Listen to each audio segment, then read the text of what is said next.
وعلى كل ملائكة المقربين وعلى عباد الله الصالحين وعلينا معهم أجمعين.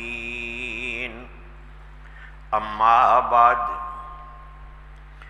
فأعوذ بالله من الشيطان الرجيم. بسم الله الرحمن الرحيم.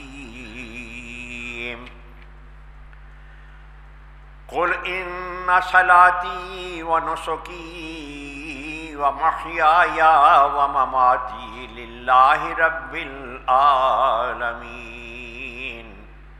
آمنت بالله صدق الله مولانا العظيم وبلغنا رسوله النبي الكريم الأمين ونحن على ذلك لمن الشاهدين والشاكرين والحمد لله رب العالمين. أما بعد، فقد قال الله تبارك وتعالى في شأن حبيبه ورسوله مخبرا وآمرا: إن الله وملائكته يصلون على النبي يا أيها الذين آمنوا صلوا عليه وسلموا تسليما. اللهم صل على سيدنا ومولانا محمد وعلى آل سيدنا ومولانا محمد وأصحاب سيدنا ومولانا محمد وبارك وسلم صل عليه.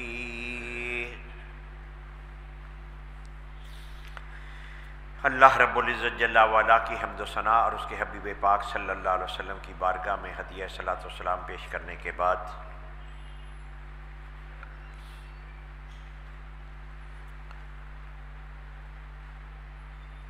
یہ اسلامی کیلنڈر کے مطابق ہمارا جو سال ہے سن ہجری کے حساب سے جو آسمانی اور رحمانی جنتری اللہ تعالیٰ نے ہمیں عطا فرمائی ہے، اس کا یہ آخری مہینہ ہے ذوالحجۃ المبارکہ، اور آج اس کی 3 تاریخ ہے۔ اگلا جمعۃ المبارکہ نور علی نور ہوگا۔ گزشتہ خطبے کے اندر آپ نے جمعے کی فضیلت اور اہمیت سماعت فرمائی، اور اس میں میں نے آپ کو بتایا تھا کہ نبی کریم صلی اللہ علیہ وسلم نے جمعے کو بھی یوم العید قرار دیا ہے۔ حضور فرماتے ہیں کہ یہ جمعہ ایام کے اندر یہ عید ہے، اور اس کی اجتماعیت، فضیلت اور اہمیت ذکر کی گئی تھی۔ اب یہ امسال حسن اتفاق ہے کہ ہماری 2 عیدیں اکٹھی ہو گئی ایک ہی دن کے اندر، اور دیگر اقوام کے مقابلے میں امت مسلمہ کو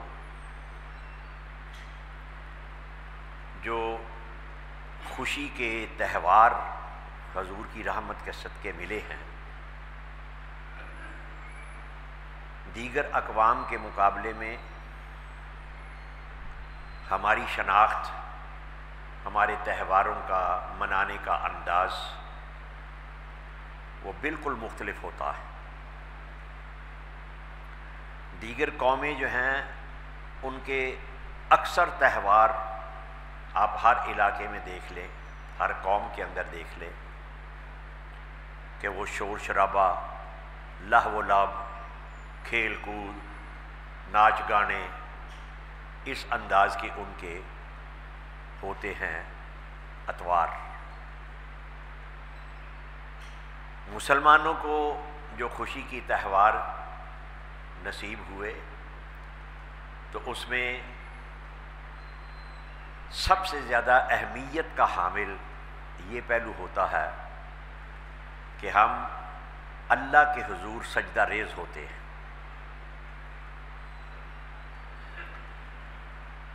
باقی سارا سال 5 مرتبہ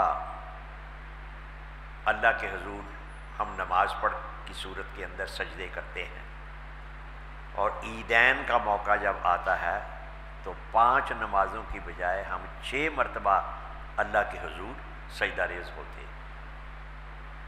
ہماری خوشی، ہماری مسرت، یعنی بندہ مومن کی، ہر مومنہ کی معراج یہ ہے کہ اس کا تعلق عملی طور پر، اعتقادی طور پر اپنے خالق اور مالک کے ساتھ جڑ جائے۔ تو یہ خوشی کی تہوار کی ایک صورت ہوتی ہے کہ عام دنوں میں 5 نمازیں اور عیدین کے موقع پر 6 مرتبہ اللہ کے حضور، اللہ کے دربار میں حاضری دینا۔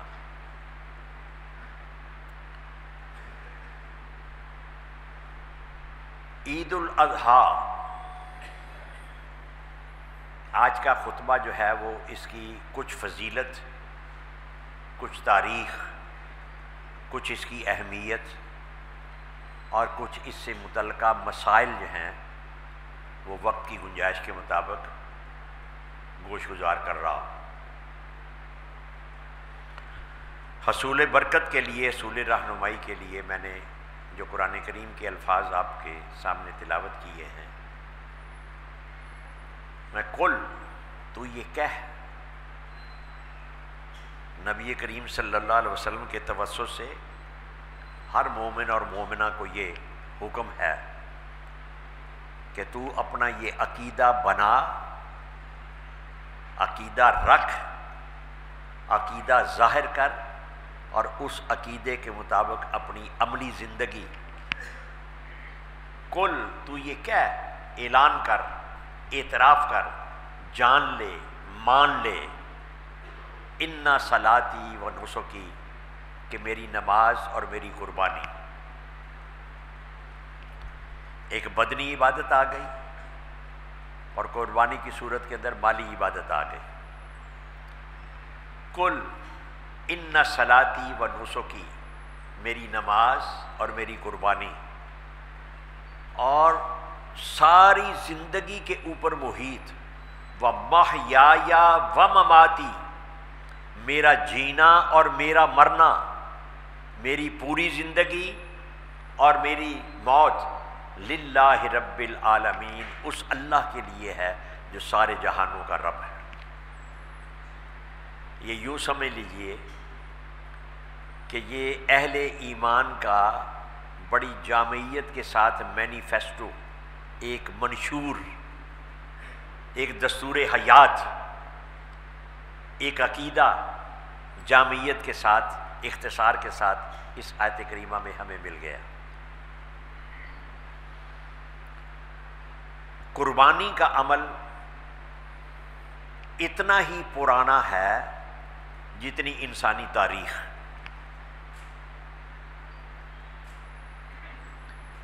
چنانچہ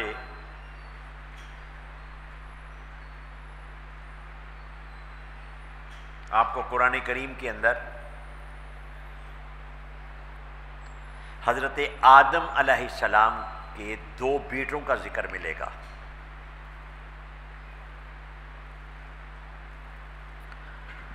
وَاذْكُرْ عَلَيْهِ نَبَأَ ابْنَيْ آدم، اے میرے حبیب ذکر کر دیجئے اپنی امتیوں کے سامنے آدم علیہ السلام کے 2 بیٹوں کا۔ اور یہ نقطہ بار بار دہرایا جانا چاہیے کہ بیان تو وہی کرے گا، ذکر وہی کرے گا نا جس کو علم ہوگا۔ اگر علم نہیں ہوگا تو بیان کیسے ہوگا؟ اے میرے حبیب آپ ذکر کر دیجئے، ان کو خبر دیجئے آدم کے 2 بیٹوں کا۔ وہ آدم کے 2 بیٹوں کا کیا ذکر؟ اذ قربا قربانا، جب ان دونوں نے قربانی پیش کی۔ آدم کے 2 بیٹوں نے، اے میرے حبیب ذرا وہ واقعہ بتائیے نا، قیامت تک آنے والے جو قرآن پڑھنے والے اور آپ کے امتی ہیں سب کو وہ ذرا ذکر کیجئے۔ قربا قربانا، ان دونوں نے قربانی پیش کی۔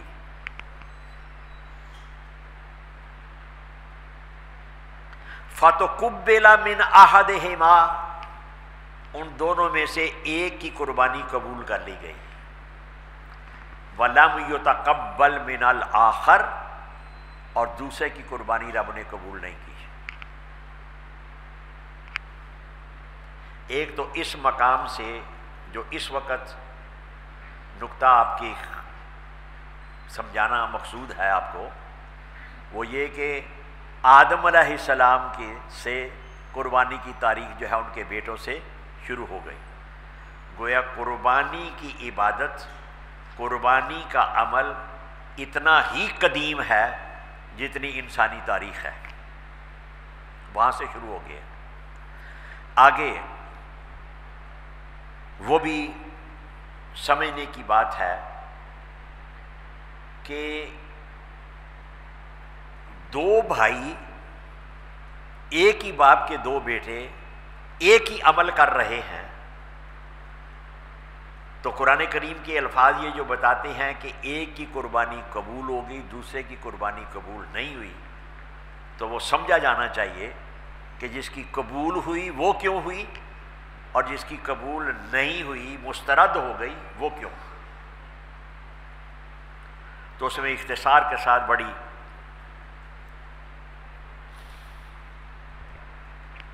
جو بہت ساری حکمتیں سمجھنی ہیں، ان میں سے ایک ہی اشارہ وہ قرآن کریم کا ایک دوسرا مقام ساتھ ملا لیں تو زیادہ بہتر طور پر بات سمجھ میں آ جائے گی۔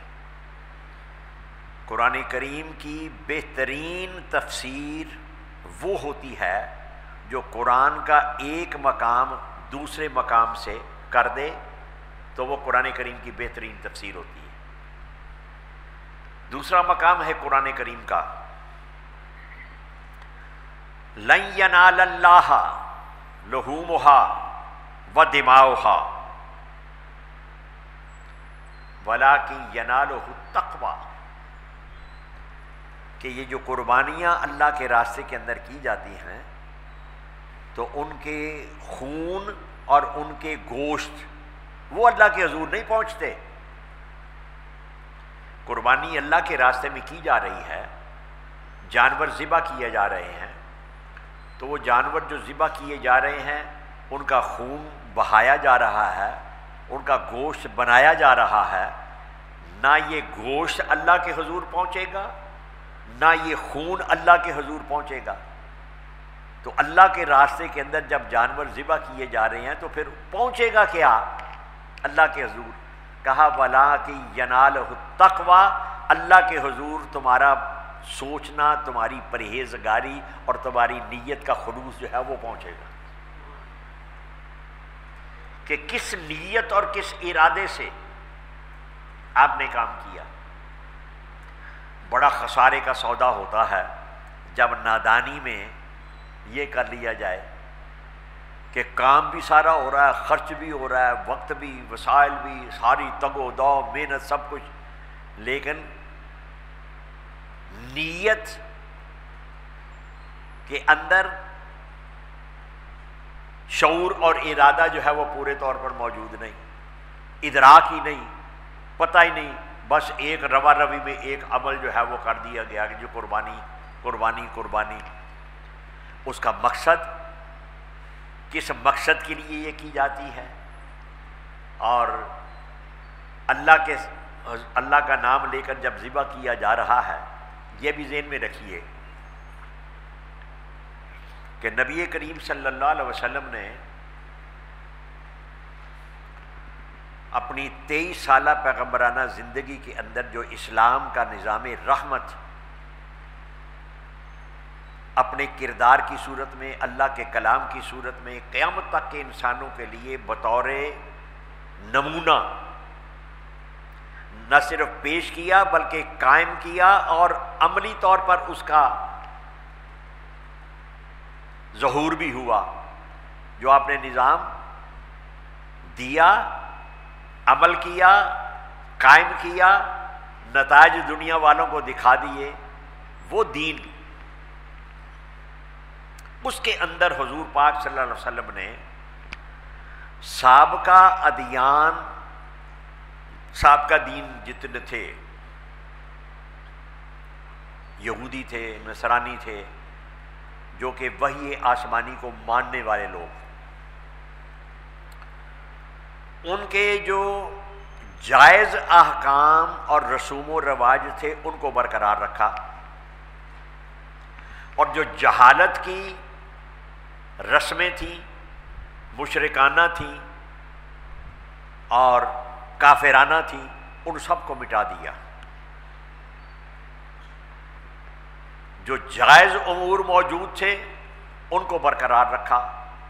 کیوں؟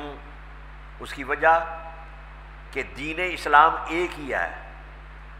سارے انبیاء کرام علیہم السلام دین اسلام ہی لے کر آئے ہیں.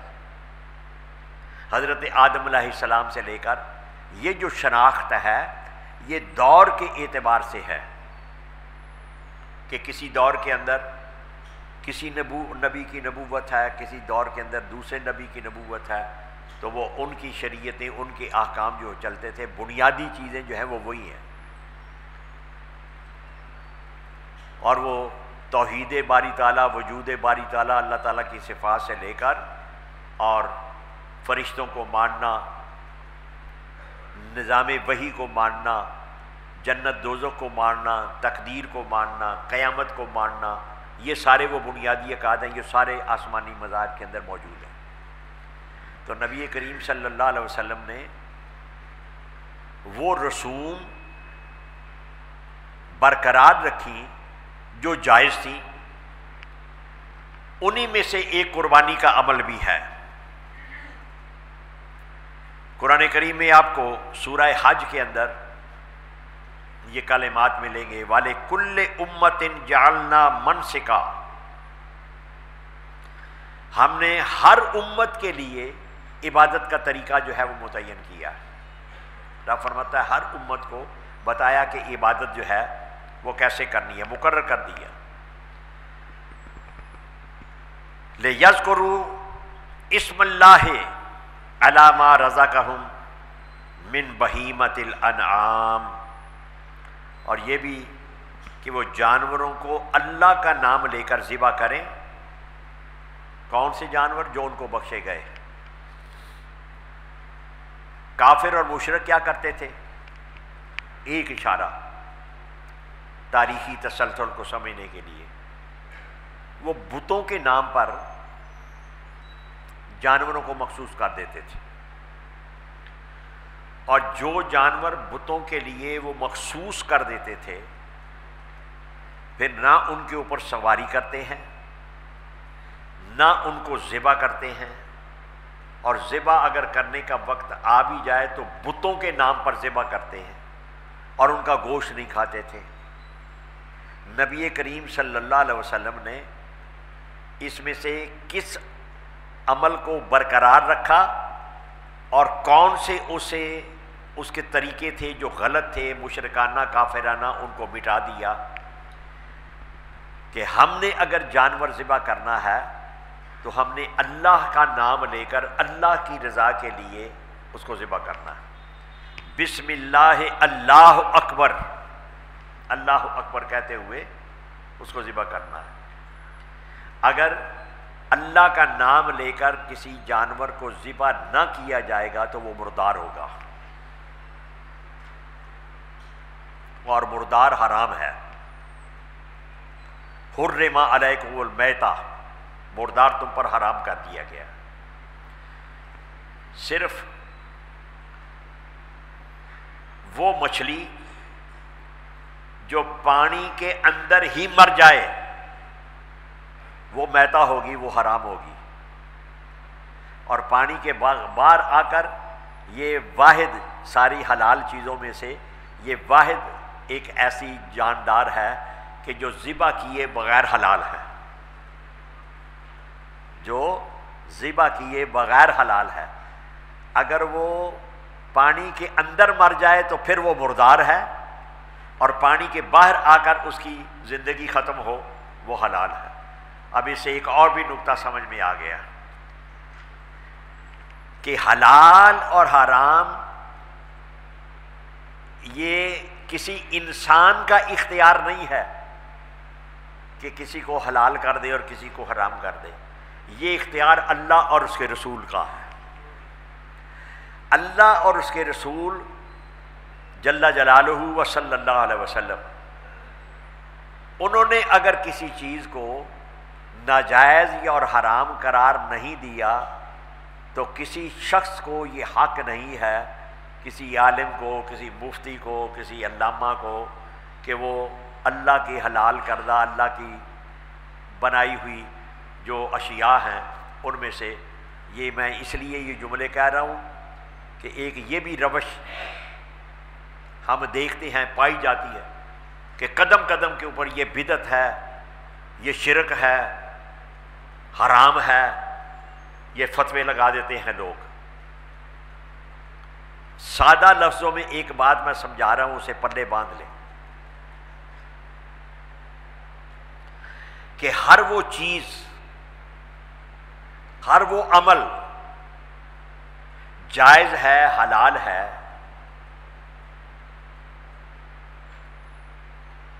جس کے لیے کسی دلیل کی ضرورت نہیں، صرف وہ چیزیں حرام ہوں گی جن کو اللہ اور اس کے رسول نے ناجائز اور حرام قرار دیا ہے، اور جن کو اللہ اور اس کے رسول نے، شریعت کیا ہے؟ اللہ اور اس کے رسول کے احکام ہیں، جن کو شریعت نے، اللہ اور اس کے رسول کے احکام نے ناجائز یا حرام قرار نہیں دیا تو کسی کے کہنے سے وہ چیز جو ہے وہ حرام نہیں ہو جاتی۔ اللہ تعالیٰ نے سب کچھ تمہارے لیے پیدا کیا، خلق لکم ما فی الارض جمیعا، روئے زمین میں جو کچھ بھی پیدا کیا گیا سب کچھ تمہارے لیے ہے، تمہارے نفع کے لیے۔ اس میں کوئی کھانے کی چیزیں ہیں، کوئی استعمال کرنے کی چیزیں ہیں، کوئی پہننے کی ہیں، کوئی جس رنگ کے اندر بھی انسانی حیات کے اندر سب کچھ اللہ نے تمہارے لیے پیدا کیا ہے، سوائے ان چیزوں کے کوئی حرام نہیں ہوگا، کوئی فعل حرام نہیں ہوگا، کوئی کھانا حرام نہیں ہوگا، کوئی حرکت حرام نہیں ہوگی، کوئی کام حرام نہیں ہوگا جن کو اللہ اور اس کے رسول نے حرام یا ناجائز یا شرک قرار نہیں دے دیا۔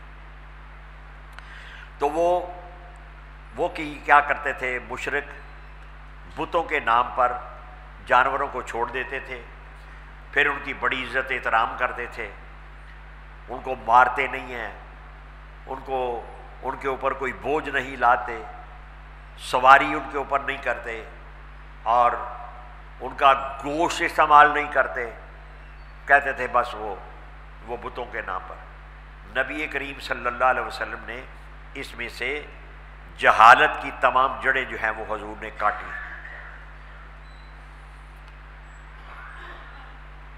وہاں وہ حضرت آدم علیہ السلام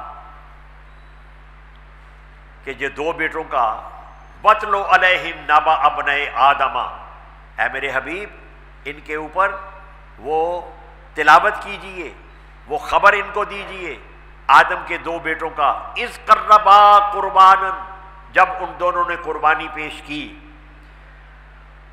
فَتُقُبِّلَ مِنْ أَحَدِهِمَا، ان دونوں میں سے ایک کی قربانی اللہ نے قبول کر لی، وَلَمْ يُتَقَبَّلْ مِنَ الْآخَرِ، دوسرے کی قربانی قبول نہ کی۔ ایک ہی باپ کے دو بیٹے ایک ہی عمل کر رہے ہیں، ایک کی قربانی اللہ قبول فرما رہا ہے اور دوسرے کی قربانی کو مسترد کر رہا ہے۔ بنیادی فرق صرف ایک ہے کہ وہ بیٹا اللہ کی رضا کے لیے کام کر رہا تھا، اور دوسرا بیٹا جو ہے وہ اپنی مرضی سے بغیر کسی مقصد کے اللہ کے راستے میں وہ قربانی نہیں، یعنی تقویٰ نہیں تھا، پرہیزگاری نہیں تھی، نیت کا خلوص نہیں تھا، اس لیے اس کی قربانی مسترد کر دی گئی۔ اور جس کی نیت درست تھی اللہ کو راضی کرنے، اللہ کے راستے کے اندر جانور ذبح کر، ایک ہی فعل کے دو نتائج نکل رہے ہیں، ایک فیل ہو رہا ہے اور ایک پاس ہو رہا ہے۔ اسی طرح اس کو اٹھا کر وہ جو میں نے آپ کے سامنے آیت کریمہ پڑھی، لن ینال اللہ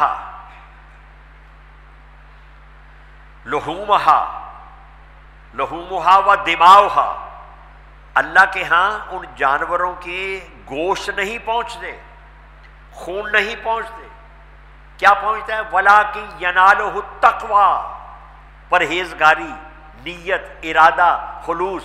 کس لیے یہ کام کر رہے ہو؟ بعض دوست جو ہیں وہ صرف گوشت کھانے کے لیے ہی کرتے ہیں، تو خسارے کا سودا ہو گیا نا۔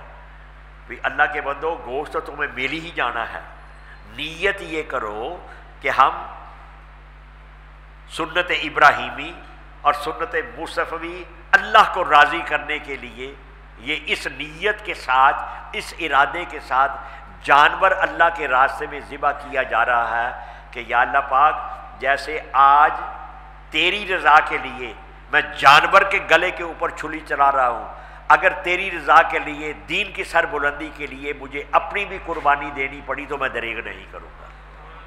یہ سوچ ہے، یہ عمل ہے۔ آ جائے نا یہ سنت ابراہیمی۔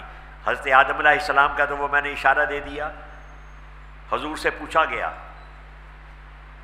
حضور نے جب فرمایا نا کہ تم پر قربانی جو ہے وہ واجب کر دی گئی، تو ما ہی الاضاحی یا رسول اللہ، یا رسول اللہ یہ قربانی کیا ہے؟ ایک جملے میں آقا نے ارشاد فرما دیا، امت کو قیامت تک اصول عطا کر دیا، فرمایا سنت ابیکم ابراہیم، یہ تمہارے بابا ابراہیم کی سنت ہے۔ ابراہیم، بابا ابراہیم کی سنت ہو گئی، اور خود اس کے اوپر جب عمل کر دیا تو وہ مصطفی سنت بھی ہو گئی۔ نبی کریم صلی اللہ علیہ وسلم نے یہ قربانی واجب ہوئی ہے مدنی حیات کے اندر، اور حضور نے ہر سال قربانی پیش کی ہے، اور نہ صرف کہ اپنی طرف سے قربانی دی ہے بلکہ امت کی طرف سے بھی قربانی دی ہے۔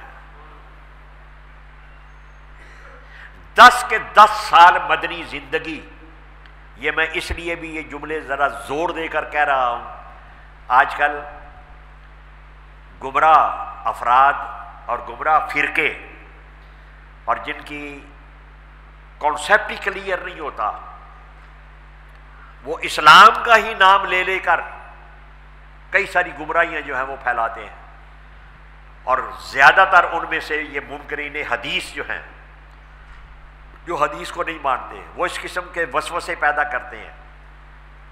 وسوسے پیدا کرنے کے لیے ظاہری طور پر بعض اوقات بڑے دلچسپ، بڑے خوبصورت دلائل موجود ہوتے ہیں، اور وہ دلائل اپنی خوبصورتی کے باوجود دیکھنا ہوتا ہے ان کو دینی اعتبار سے، اللہ اور اس کے رسول کے حکم کے اعتبار سے۔ یہ میں نے ایک خطبے کے اندر آپ کو بتایا تھا، اس کا نام میں نے اپنے طالب علمانہ طور پر کچھ چیزوں کے نام جو ہیں وہ مطالعے کی بنا پر رکھ لیے تھے۔ ایک ہے ابلیسی طرز استدلال، دلیل بازی کرنا لیکن اس کے اندر ابلیس کا انداز اختیار کرنا۔ اور میں نے ایک خطبے کے اندر آپ کو بتایا تھا، آج صرف اشارہ اس کو یاد دہانی کے لیے، کہ اللہ تعالیٰ نے جب قرآن کریم میں آیا، ایک مقام پر آتا ہے ما منعک اللہ تسجد اذ امرتک، میں نے تمہیں حکم دیا تھا کہ سجدہ کر آدم علیہ السلام کو، تو تجھے کس چیز نے منع کیا؟ کیوں تو نے سجدہ نہیں کیا؟ یہ اللہ تعالیٰ نے سوال کیا ابلیس۔ ابلیس آگے سے دلیلیں دیتا ہے،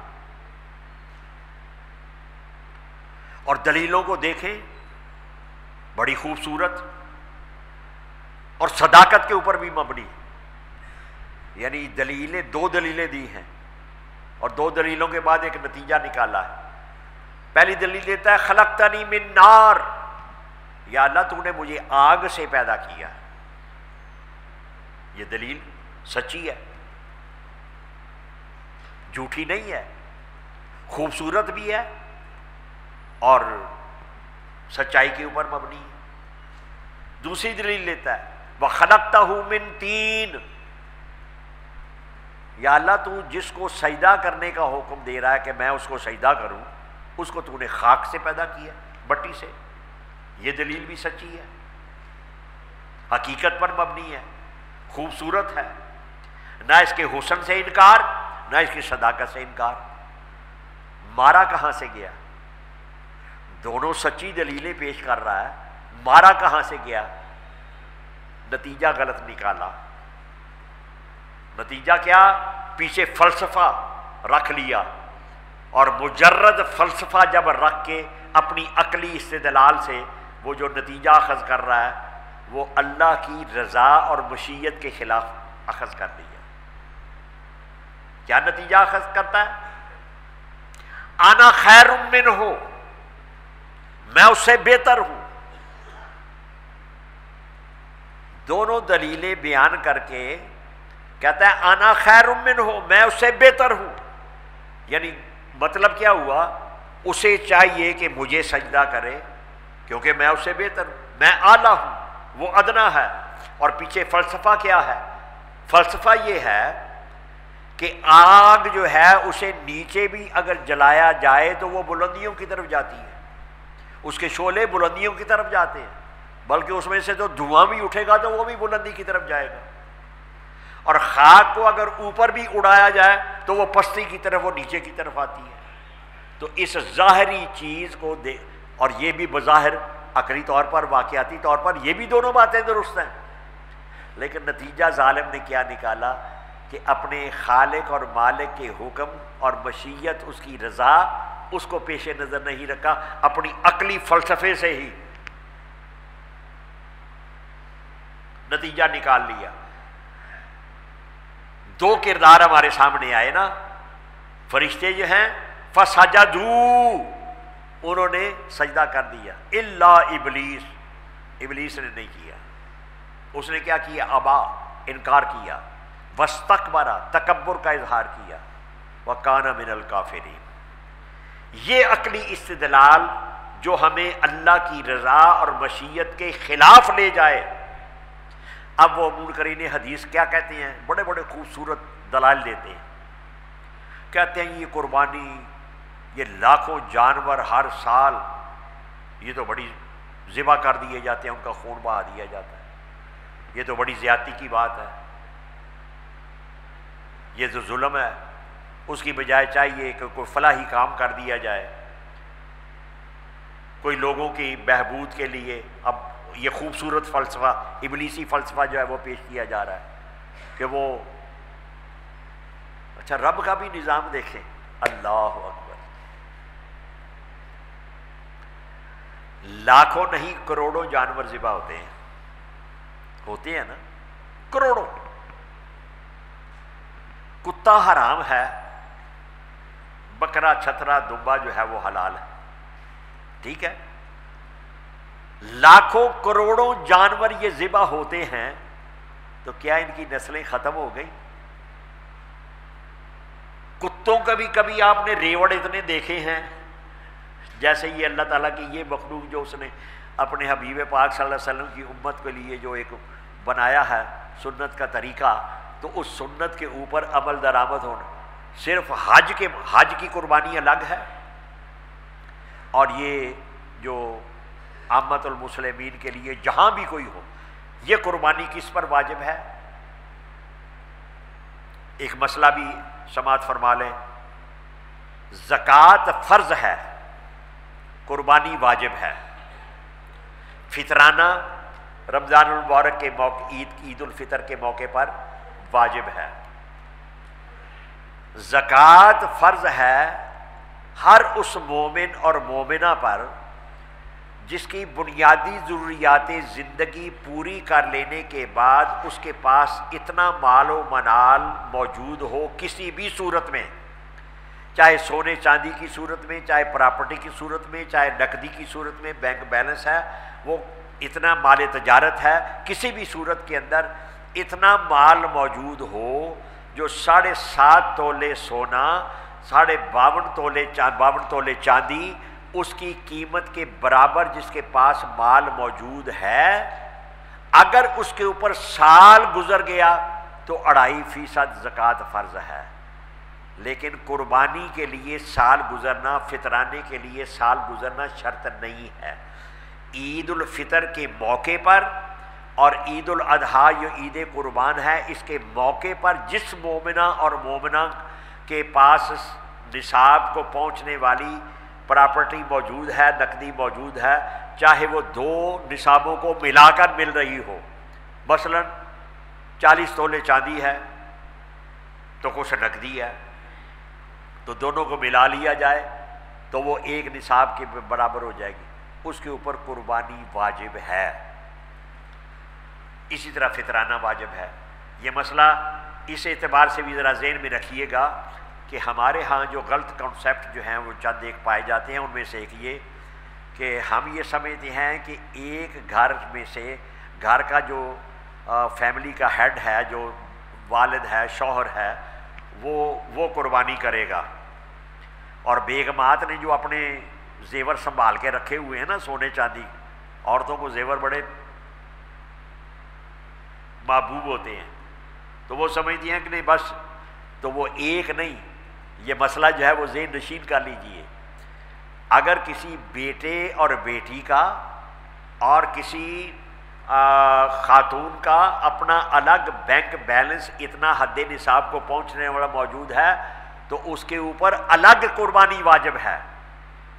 الگ سے مراد یہ کہ جیسے نماز ایک فرض ہے، تو نماز میاں صاحب نے اگر نماز پڑھ لی اور بیوی نے نہیں پڑھی اور سمجھا کہ بس ہم سب کی نماز ہوگی، تو جیسے نماز نہیں ہو جاتی، اسی طرح حج، من استطاع الیہ سبیلا، جس کے پاس بھی زیادہ راہ کا اتنا ساز و سامان اخراجات جو ہیں وہ موجود ہیں، اس کے اوپر الگ حج جو ہے وہ فرض ہے۔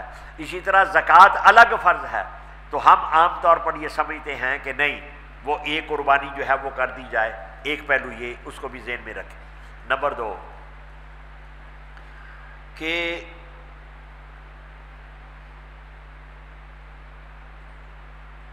قربانی کا عمل، یہ میں بتا رہا تھا کہ نبی کریم صلی اللہ علیہ وسلم نے اپنی طرف سے بھی قربانی کی ہے اور امت کی طرف سے بھی کی ہے، لہٰذا اب بھی اہل محبت، اہل توفیق اس انداز میں قربانی پیش کرتے ہیں کہ وہ 1 سے زائد قربانیاں کرتے ہیں۔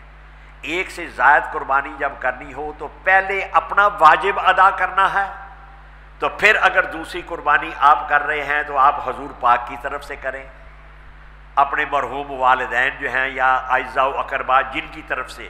تو الحمدللہ آج بھی تمام تر کمزوریوں، خامیوں کے باوجود جن کو اللہ تعالیٰ نے توفیق دی ہے تو وہ حضور پاک کی طرف سے بھی قربانی کرتے ہیں، اور اپنے مرحوم والدین جو ہیں ان کی طرف سے بھی قربانی کرتے ہیں، اور یہ کی جانی چاہیے۔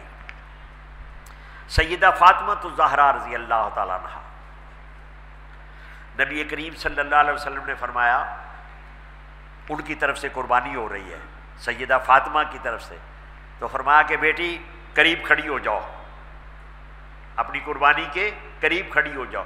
یعنی یہ اس لیے میں اشارتاً عرض کر رہا ہوں کہ بعض لوگ جو ہیں وہ اس قسم کے دلائل دیتے ہیں کہ یہ بڑی فضول خرچی ہے جی، یہ خون بہایا جاتا ہے جی، لاکھوں جانور جو ہیں وہ ذبح ہو جاتے ہیں، یہ سارے شیطانی دلائل ہیں۔ امت کا آج تک کا اجماعی عقیدہ اور اجتماعی عمل، مشرق میں، مغرب میں، شمال میں، جنوب میں الحمدللہ قربانی کا عمل موجود ہے، اور تا قیام قیامت تمام تر مخالفتوں اور سازشوں اور شرارتوں کے باوجود یہ قائم رہے گا۔ تو پھر واپس پلٹیں، اللہ تعالیٰ لن ینال اللہ لحومہا و دماؤہا، گوشت اور خون نہیں اللہ کے حضور پہنچتے، ولیکن ینالہ التقوی، تمہاری نیت اور تمہارا ارادہ، اور اس کے اندر نیت اور ارادہ جو ہے وہ کیا؟ اللہ کی رضا، نیت یہ ہونی چاہیے. دو پہلو عرض کر رہا ہوں. ایک تو یہ کہ اگر ہم جانور ذبح کریں اور ادھر ہمارے اندر جو ہمارا نفس امارہ ہے جو ہمیں راہ راست سے بھٹکاتا ہے، اس کے گلے کے اوپر اگر چھری نہ پھیریں تو پھر بھی قربانی کا تقاضا پورا نہیں ہوتا. اس کے گلے کے اوپر چھری جو ہے وہ کیسے چلتی ہے؟ نیت یہ ہو، ارادہ یہ ہو.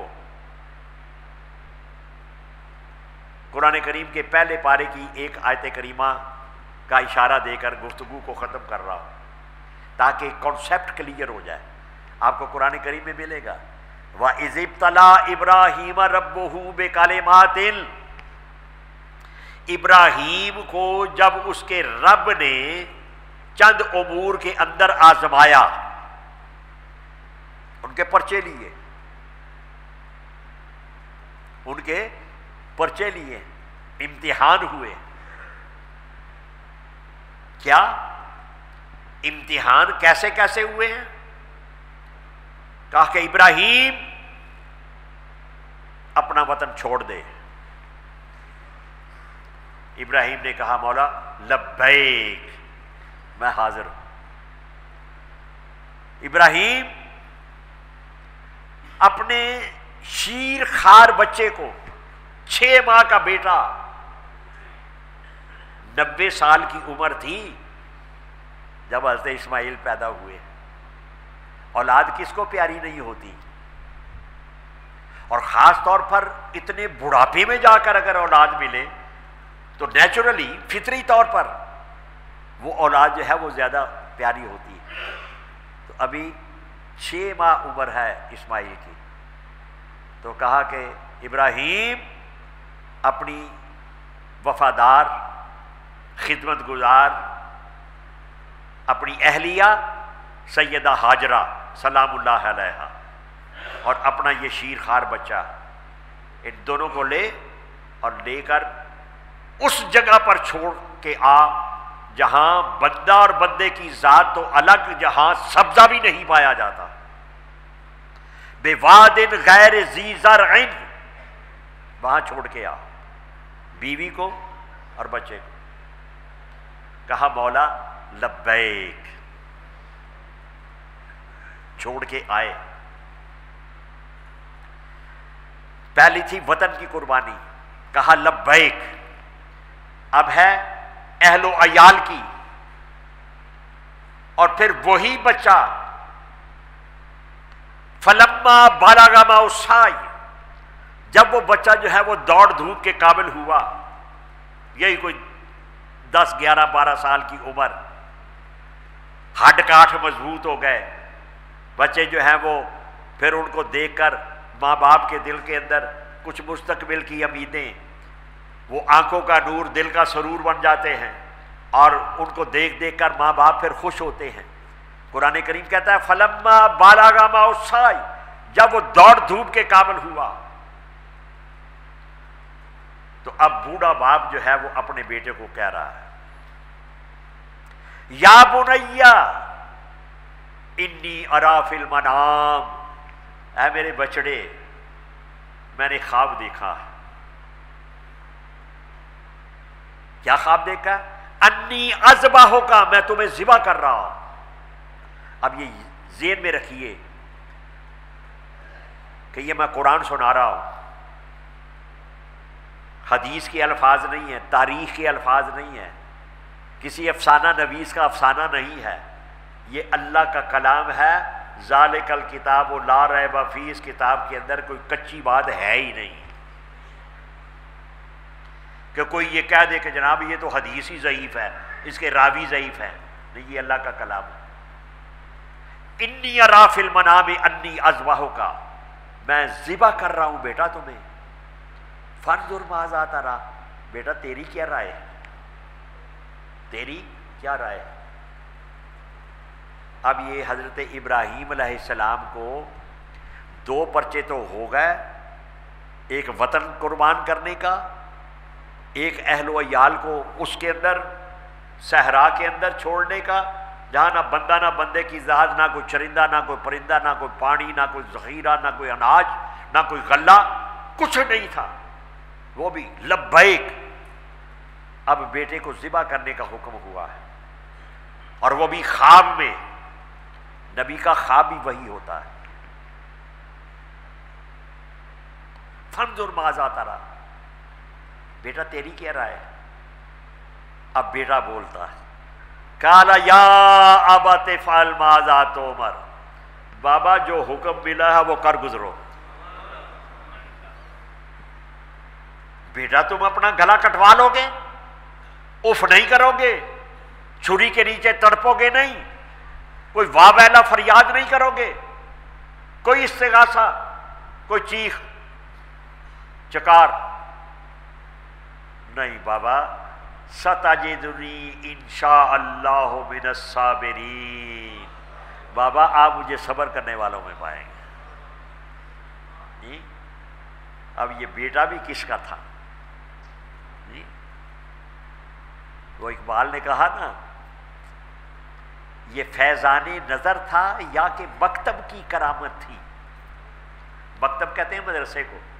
وہ اسماعیل نے یہ جو بڑا فرما برداری کا یہ جو جواب دیا ہے، وہ کسی کالج میں گئے تھے، کسی یونیورسٹی میں گئے تھے، کسی پروفیسر نے ان کو سکھایا تھا، کسی معلم نے، کسی استاد نے یہ اتنی فرما برداری اور اطاعت گزاری جو ہے وہ والدین کی، اور فرما برداری بھی کیسی، اپنا گلا کٹوا دینے کی، معمولی بات نہیں ہے، غیر معمولی۔